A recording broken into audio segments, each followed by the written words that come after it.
Welcome back to my English Learning YouTube channel, my dear subscribers, viewers, and students. Today I will start a new video. It will be about verbs. Okay? আপোনালোকে জানে verb বুলি কোৱাৰ লগে লগে আমি অসমীয়াত ক্ৰিয়া বুলি কওঁ. Now what is a verb? An action word is called a verb, or a doing word is called a verb. অৰ্থাৎ যি পদে কোনো কাম কৰা বা হোৱা বুজায় তাক verb বা ক্ৰিয়া বুলি কোৱা হয়. সাধাৰণতে ভাৰ্বৰ বহুত প্ৰকাৰ আছে, কিন্তু আমি ইয়াতে আজি যেটো আলোচনা কৰিম that will be of two kinds. অৰ্থাৎ ভাৰ্বৰ দুটা কাইন্ডছ আলোচনা কৰিম. মুখ্যতঃ ভাৰ্ব দুই প্ৰকাৰৰ হ'ব পাৰে. এটা হ'ল কি will discuss the kinds of verbs. Okay, now what is a verb? I have already told. এটাৰ বৰ্ডত লিখি নিদিও, সকলোৱে জানো যে বাক্যত একেবাৰে বা সেন্টেন্সত যেটো একেবাৰে মেইন, যেটো গোটেই বাক্যৰ কন্ট্ৰোল কৰে, it is just like a government. Okay, চৰকাৰৰ নিচিনা যেনেকৈ দিছপুৰৰ পৰা আমাৰ গোটেই অসমখন কি হয় মানে শাসিত হয় বা পৰিচালনা হয়, গভৰ্ণ হয়, ঠিক তেনেকৈ সেন্টেন্স এটা ভাৰ্বে কি কৰে গোটেইখিনি কথা গভৰ্ণ কৰে. গতিকে এই ভাৰ্ব মানে কি যি পদে কোনো কাম কৰা বা হোৱা বুজায়, that is called a verb or ক্ৰিয়া. আৰু ইংলিছত এই ক্ৰিয়াটো সদায় সেন্টেন্সৰ মানে কি সেকেন্ড পাৰ্ট হয়, অৰ্থাৎ সাবজেক্টৰ পিছত ভাৰ্ব ব্যৱহাৰ হয়. কিন্তু অসমীয়াত এই ভাৰ্বটো সদায় বা ক্ৰিয়াটো ক'ত হয়, বাক্যৰ শেষত হয়. যিয়ে নহওক ভাৰ্বস আৰ অফ প্ৰাইমাৰিলি আমি ভাৰ্বক দুটা ভাগত ভগাব পাৰোঁ. ওকে, ভাৰ্বক আমি দুটা ভাগত ভগাব পাৰোঁ. এটা হ'ল কি main verb or principal verb. Okay, main verb or principal verb. এতিয়া what do you mean by a main verb or principal verb? Main verb মানে আমি কি বুজি পাওঁ, আৰু প্ৰিন্সিপাল মেইন ভাৰ্ব বা প্ৰিন্সিপাল ভাৰ্ব মানে কি আকৌ এটা হ'ল auxiliary verb. Okay, auxiliary verb or auxiliaries নাইবা কি বুলি কোৱা হ'ব or helping verbs. Okay, so নামৰ পৰা আমি গম পাই যাওঁ যে কাম কি, এইটো মেইন বা প্ৰিন্সিপাল ভাৰ্ব. অৰ্থাৎ সেন্টেন্সত যদি এটাই মাত্ৰ ভাৰ্ব ব্যৱহাৰ হৈছে, সেইটো প্ৰিন্সিপাল ভাৰ্ব হিচাপে ব্যৱহাৰ হৈছে, তাক প্ৰিন্সিপাল ভাৰ্ব বুলি কওঁ. ওকে, সেন্টেন্সত মাত্ৰ এটাই ভাৰ্ব আছে, then this verb will be called a principal or main verb, কাৰণ সেই ভাৰ্ব নোহোৱাকৈ সেন্টেন্স হ'ব নোৱাৰে. গতিকে ই কাকো সহায় নকৰে, বুজি পাইছেনে?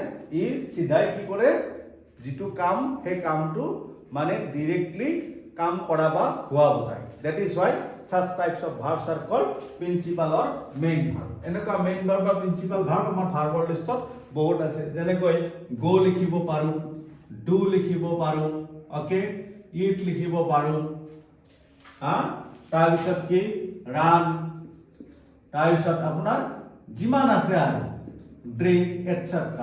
আমি লিখি শেষ কৰিব নোৱাৰো, কাৰণ ভাৰ্ব বহুত আছে. অ্যাকশন ওয়াৰ্ড ভাৰ্ব মানে কি অ্যাকশন ওয়াৰ্ড বহুত আছে, আৰু এই ভাৰ্ববিলাক সেন্টেন্সত কেতিয়াও হেল্পিং হিচাপে বা হেল্পিং ভাৰ্ব হিচাপে ব্যৱহাৰ নহয়, মেইন ভাৰ্ব হিচাপে ব্যৱহাৰ হয়. যেনেকৈ মানে সেন্টেন্স এটা যদি আমি এতিয়া লিখিব পাৰোঁ, তেনেকৈ ড্ৰিংকে দি লিখিছোঁ. সো উই ড্ৰিংক ৱাটাৰ, উই ড্ৰিংক ৱাটাৰ, আমি পানী পান কৰোঁ. ওকে, আমি পানী পান কৰোঁ. এই সেন্টেন্সৰ সাবজেক্ট হ'ল উই, ড্ৰিংক কি ভাৰ্ব, তাৰপিছত ৱাটাৰ কি অবজেক্ট হ'ল, বা এটা নাউন আছে অবজেক্ট হিচাপে কি পান কৰোঁ, পানী পান কৰোঁ. So water will be the object here. গতিকে এই যে ড্ৰিংক শব্দটো যদি নিলিখোঁ তেতিয়াহ'লে এই সেন্টেন্সটোই নহয়. গতিকে ইয়াত ড্ৰিংকটো কি হৈছে মেইন ভাৰ্ব হিচাপে ব্যৱহাৰ হৈছে. আৰু এই ভাৰ্বটো আমি কি কৰিম, টেন্স অনুসৰি বেলেগ বেলেগ ৰূপত লিখিব পাৰিম.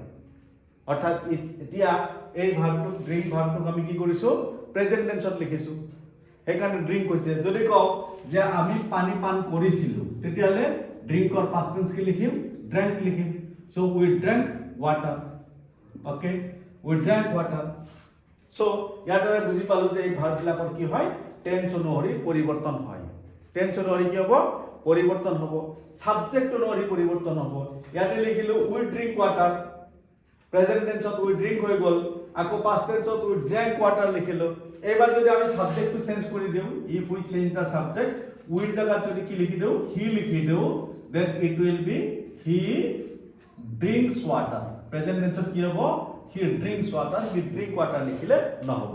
গতিকে এই মেইন ভাৰ্ববিলাকৰ কি হৈ থাকে সাবজেক্ট অনুসৰি, নাম্বাৰ বা পাৰ্সন অনুসৰি আৰু সেন্টেন্সৰ টেন্স ভাৰ্বৰ টেন্স অনুসৰি ভাৰ্ববিলাকৰ কি হৈ থাকে চেঞ্জ হৈ থাকে গতে মেইন ভাৰ্ব বা প্ৰিন্সিপাল বিলাকৰ পৰিৱৰ্তন হয় গতিকে এক্সাম্পলটোৰ পৰা আমি নিশ্চয় বুজি পাইছো হি ড্ৰিংকস ৱাটাৰ লিখিব লাগিব কাৰণ হি হল থাৰ্ড পাৰসন সিঙ্গুলাৰ নাম্বাৰ যেতিয়া third person singular number subject থাকে আৰু যদি tends to present indefinite tense হয় তেতিয়ালে আমি ভাৰ্বৰ সৈতে এস বাই এস যোগ দিবই লাগিব ওকে ঠিক তেনেকৈ গো ভাৰ্বক যদি লও if we take the verb go for an example so what should we write এবাৰ লিখিলো ছোৱালী জনী স্কুললৈ যায় so the girl হ'ব subject গটিকে যায় বুলি ক'লে it is in present tense the girl third person singular number গটিকে definitely কি হ'ব goes the girl goes to school every day okay goes to school every day গটিকে এই সেন্টেন্সটো গোৰ বাহিৰে বা গোছৰ বাহিৰে বেলেগ আৰু কোনো ভাৰ্ব নাই that is why this verb is called the main verb or principal verb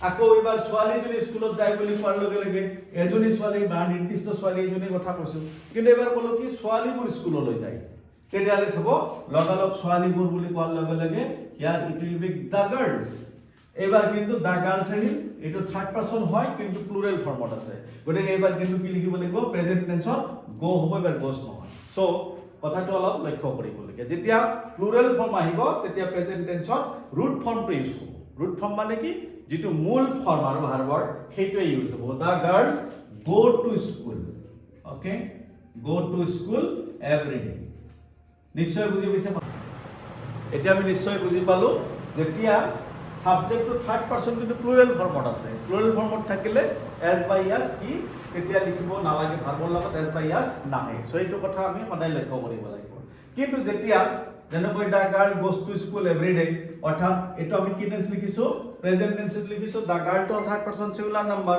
যাৰ কাৰণে কি আহিলে গোস লিখিব লগিয়া হল কাৰণ এটো এটা এস্টাবলিশ ৰুল হয় যেতিয়া প্ৰেজেন্ট ইনডিফিনিট টেন্সৰ আমি কোনো সেন্টেন্স লিখো আৰু সাবজেক্ট যেতিয়া থাৰ্ড পাৰসন সিঙ্গুলাৰ নাম্বাৰ হয় ভাৰ্বৰ হৈতে কি দিব লাগে যেটো মেইন ভাৰ্ব থাকিব তাৰ হৈতে এস বাই এস দিব লাগে কিন্তু পাস্ট টেন্সত কিন্তু এই রুল নহয় পাস্ট টেন্সত অকল ভাৰ্বৰ পাস্ট টেন্স লিখিলে হয় তাত নাম্বাৰ আৰু পাৰসনৰ কথা নহয় যেনেকৈ the girls go to school every day okay girls past tense sorry প্লুৰালত আছে এখানে গো হল কিন্তু এবাৰ যদি আমি ওয়েন্ট ব্যৱহাৰ কৰো তেতিয়া আমি হি লিখিব পাৰিম সি লিখিব পাৰিম দা গাৰ্ল লিখিব পাৰিম দা গাৰ্লস লিখিব পাৰিম দে লিখিব পাৰিম অৰ্থাৎ জি লিখিলেও সাবজেক্টটো আমি ওয়েন্ট লিখিব লাগিব তেতিয়া ভাৰ্বৰ কোনো পৰিৱৰ্তন নহয় গতিকে আজি বিশেষ আমি আৰু আলোচনা নকৰো গতিকে গম পাই গলো যে কি হল যে এবাৰ গো ভাৰ্বক আমি পাস্ট টেন্সত লিখিম দ্যাট মিন্স ওয়েন্ট লিখিম সো ওয়েন্ট লিখিলে কি হ'ব she went এবাৰ she went লিখি দিলে হৈ যাব ঠিক তেনেকৈ I went লিখিলে হ'ব we went লিখিলে হ'ব এবাৰ সাবজেক্টৰ নাম্বাৰ আৰু পারসন লৈ কোনো কথা নাই জি লিখিলেও পাস্ট টেন্সত she went to school yesterday okay she went to school yesterday বা I went to school yesterday I went to Guwahati last Friday যিমান দি লিখিম আমি এতিয়া went লিখিম পাস্ট টেন্সত ইয়াৰ ৰূপ went থাকিব এস বাই এস বা তেনেকুৱা কোনো পৰিৱৰ্তন নহব গতিকে এনেকৈ আমি যিমান মেইন ভাৰ্ব বা প্ৰিন্সিপাল ভাৰ্ব আছে এই গোটেই মেইন ভাৰ্ব বা প্ৰিন্সিপাল ভাৰ্ববিলাক আমি সদায় কি কৰো সাবজেক্টৰ ঠিক পিছতে ব্যৱহাৰ কৰো আৰু তাৰ নাম্বাৰ পাৰসন অনুসৰি প্ৰেজেন্ট টেন্সত ভাৰ্বৰ ৰূপৰ কি হ'ব ফৰ্মৰ অলপ চেঞ্জ হ'ব সেই কথাটো লক্ষ্য ৰাখি আমি ভাৰ্ববিলাক ব্যৱহাৰ কৰিব লাগিব আৰু এনেকুৱা প্ৰত্যেকটো ভাৰ্বৰ সাধাৰণতে তিনিটাকৈ ফৰ্ম থাকে কেইটা ফৰ্ম থাকিব তিনিটা অৰ্থাৎ প্ৰেজেন্ট টেন্স পাস্ট টেন্স আৰু পাস্ট পাৰ্টিসিপল যেনেকৈ গো ওয়েন্ট গন do did done it at eaten so run ran run drink drank drunk so এনেকৈ প্ৰত্যেকটো ভাৰ্বক আমি প্ৰেজেন্ট প্ৰিন্সিপাল ভাৰ্ব বা মেইন ভাৰ্ব হিচাপে ব্যৱহাৰ কৰি আমি আমাৰ ভোকেবুলাৰি পঢ়াব পাৰো বা আমি নিজৰ ইংলিশ অন কম্পোজিশন আমি প্ৰ্যাকটিস কৰিব পাৰো যেৰক আজি ভিডিওটো মই এখিনিতে সমাপ্ত কৰিম নেক্সট ভিডিওটোত আমি আলোচনা কৰিম অক্সিলিয়াৰি ভাৰ্ব বা হেল্পিং ভাৰ্ব অৰ্থাৎ অক্সিলিয়াৰি ভাৰ্বক হেল্পিং ভাৰ্ব বুলি কোৱা হয় এখিনি কৈছিলো কাৰণ অক্সিলিয়াৰি ভাৰ্বে কি কৰে বেলেগ ভাৰ্বক সেন্টেন্সক সহায় কৰে দ্যাট ইজ হোৱাই সাচ ভাৰ্বস আৰ কল্ড হেল্পিং ভাৰ্বস সো এইটো নেক্সট ভিডিওটোত দিম গতিকে আপোনালোকে ভিডিওবিলাক চাই থাকিব আৰু নিশ্চয় বেছিকে ভিউজবিলাক বঢ়াই থাকিব সাবস্ক্ৰাইব কৰি দিব যাতে মই বেছিকে ভিডিও আপোনালোকক দিব পাৰো এইখিনিতে আপোনালোক সকলোকে ধন্যবাদ জ্ঞাপন কৰি মোৰ ভিডিওটি এইখিনিতে সমাপ্ত কৰিলো